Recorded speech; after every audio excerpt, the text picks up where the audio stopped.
erittäin suurta osaa kyllä kisassa. Toivottavasti meillä on ne oikeat renkaat. Uskoisin näin.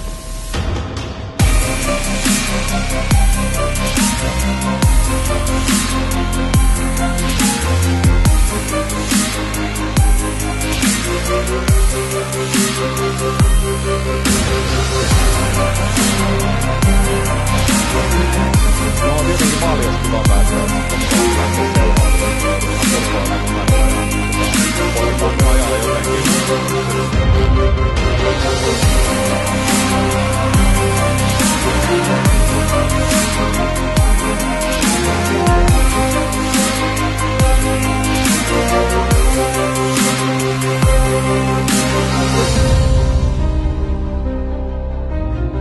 No joo, auto toimii hito hyvin, ei siinä ole mitään ja tosi hyvät renkaat.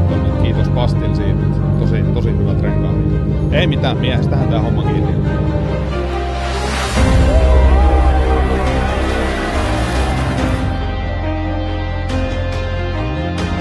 Hyvä risteys, niin vielä, mulla oli viitonen päällä vielä ennakkoisesti, kuinka se tuonne kääntyy pyöräilemään.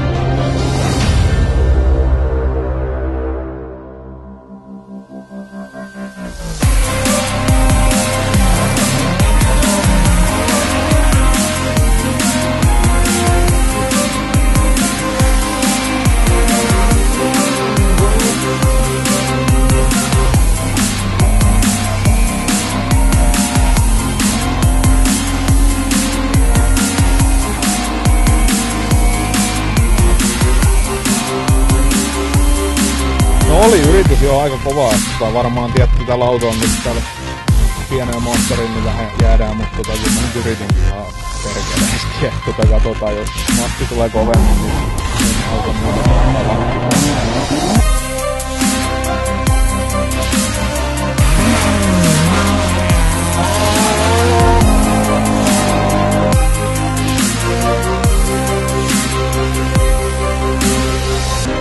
No joo, oli se ihan kiva ajaa siinä puhtaallakin, että tietty, kun siis sitä irtonaista on aika paljon, niin siinä tietty jää koko ajan, mutta onhan se tosi kiva ajaa siinä paikalla. Että sitten kun sarjassa on lähtee mahdollisimman kärjestä, niin silloin hyvä asia.